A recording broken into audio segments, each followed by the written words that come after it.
कौसर हसन मजीदी जी, मुझे सुन पा रहे हैं? जी जी, मैं सुन रहा हूँ। पूरी बात आपने बाबा महादेव जी की भी सुनी और जिस तरीके से ये पूरा बयान आया और उस पर इतना ज्यादा बवाल हो चुका है, कैसे आप इसको देखते हैं?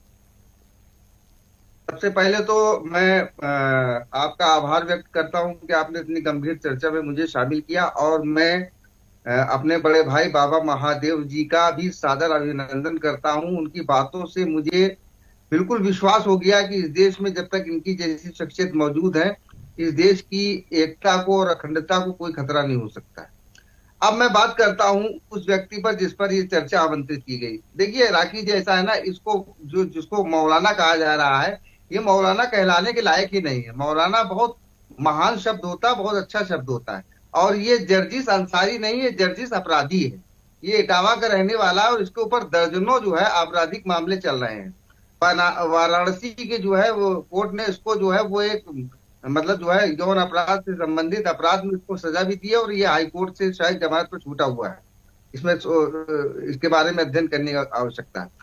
ये ऐसा व्यक्ति है जो निरंतर इस तरीके के ऊल जलूल और अनर्गल बयान देता रहता है। ये अहले हदीस विचारधारा का व्यक्ति है। और इसके द्वारा सन 2002 में 22 में पाकुड़ झारखंड में एक बयान दिया गया था।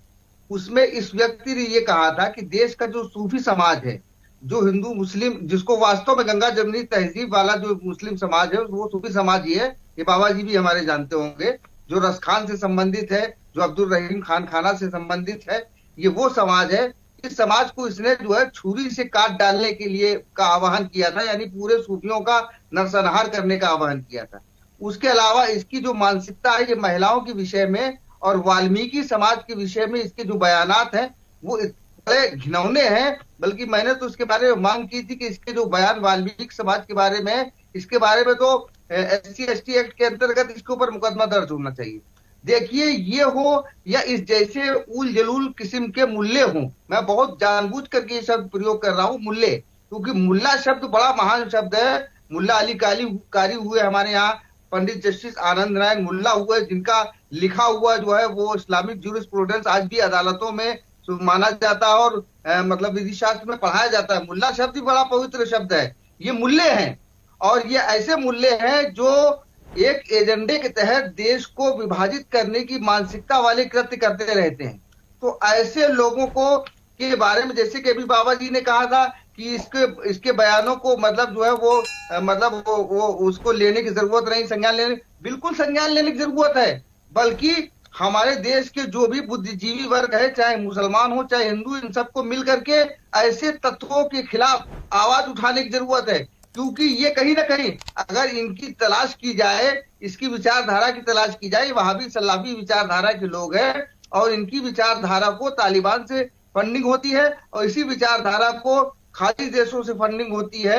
ऐसे लोगों के ऊपर तो लगाम लगाने के लिए कड़ी से कड़ी कार्रवाई करनी चाहिए हमारी सरकार को। बिल्कुल, कौसर हसन मजीदी जी, आपकी बात बिल्कुल ठीक है। लेकिन आपको ऐसा नहीं लगता कि भले चलिए आपराधिक रिकॉर्ड रहा हो जो भी हो, लेकिन जिस धर्म से आते हैं और इस तरह के लोग होते हैं, कुछ गिने चुने ही होते होंगे जो इस तरह का विवादित बयान देते हैं, लेकिन कहीं ना कहीं पूरे समाज के ऊपर सवाल खड़ा हो जाता है कि इस तरीके से क्यों बयानबाजी करना। तो मुझे लगता है इन लोगों के लिए कुछ ऐसा करिए कि इस तरह के जो भी लोग हैं इनको बिल्कुल बेदखल करके रखिए या बाहर रखिए, क्योंकि आता सब लोग हैं ना, देखिए कोई किसी का अपमान कर देगा, सवाल सब पे उठ जाता है। देखिए राखी जी, ऐसा है ना कि हमारे यहाँ 72 पंथ हैं। इस्लाम धर्म में 72 पंथ हैं और सबकी अपनी अपनी विचारधारा है और सब अपने आप को इस्लाम कहते हैं और सब एक दूसरे को काफिर कहते हैं। इसमें 72 में हर व्यक्ति कहेगा मैं मुसलमान हूं और दूसरे को काफिर बताएगा। यही मौलवी जो जर्जीस है, जर्जीस अपराधी, इसकी अगर आप बयानात, इसकी वीडियो देखें तो ये दूसरे संप्रदाय के जो मुसलमान हैं उनको मुसलमान ही नहीं मानता है।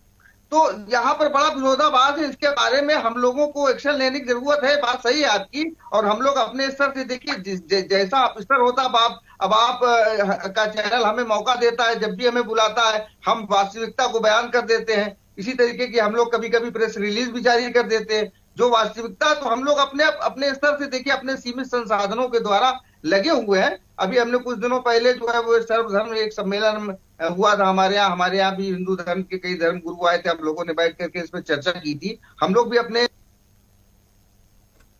स्तर पे काम कर रहे हैं, लोगों को जागरूक कर रहे हैं। और पहली बात तो ये सरकार को चाहिए, देखिए सबसे बड़ी बात, जो सबसे महत्वपूर्ण बात ये है कि जो धार्मिक जलसे होते हैं हमारे यहाँ, उन धार्मिक जलसों के मंच को मिंबरे रसूल कहा जाता है। और उस मिंबरे रसूल से बैठ करके इस तरीके की बयानबाजी करना, आप वीडियो उठा करके देखिए, ये यही नहीं, बहुत से ऐसे मुल्ले हैं जो इस तरीके के बयान देते हैं, मारने वाले, काटने वाले, जो कि मतलब दूसरे धर्म के लोग तो छोड़िए, मुसलमानों के दूसरे फिरकों को गालियां देने का काम करते हैं। और न जाने कैसे ये लोग इस तरीके का काम करते हैं। और हमने तो सन 2019 से इस बारे में बाकायदा मुहिम चला रखी है। हमने तो सुप्रीम कोर्ट को भी लेटर लिखा, माननीय मुख्यमंत्री को भी और गृह मंत्री, प्रधानमंत्री को भी लेटर लिखा कि धर्म की आड़ में धार्मिक मंचों के धर्म प्रचार, जो हमारे देश का संविधान जो है वो धर्म प्रचार की आज्ञा देता, अधिकार देता है, उस अधिकार के नाम पर ये लोग मंचों से आपराधिक कृत्य करते हैं। ऐसे लोगों पर जो है बिल्कुल गंभीरता के साथ कार्रवाई होनी चाहिए, कड़ी कार्रवाई होनी चाहिए। और हम सबसे पहले होंगे जो उसका स्वागत करेंगे। और जो भी दल इसके विषय में मतलब जो तुष्टीकरण की राजनीति करने वाले जो भी दल हैं, अगर इसके संबंध में उनके समर्थन में आते हैं तो हम सड़कों पे खड़े होकर के उनका विरोध करेंगे। सरकार ऐसे मुल्लों पर पाबंदी लगाए, हमको पूरी जो है जिम्मेदारी के साथ, आप जब कहें हम पूरी लिस्ट बना करके देंगे। वो मुल्ले जो समाज में जो है विष फैलाने का काम करते हैं, हम उनकी पूरी लिस्ट बना के देंगे। सरकार उनके खिलाफ कार्रवाई करे, और जो राजनीतिक दल उनके बचाव में उतरेगा, सूफी खानका एसोसिएशन उनके खिलाफ सड़कों पर संघर्ष करेगा। ठीक है, मुझे ऐसा लगता है बाबा महादेव जी, क्योंकि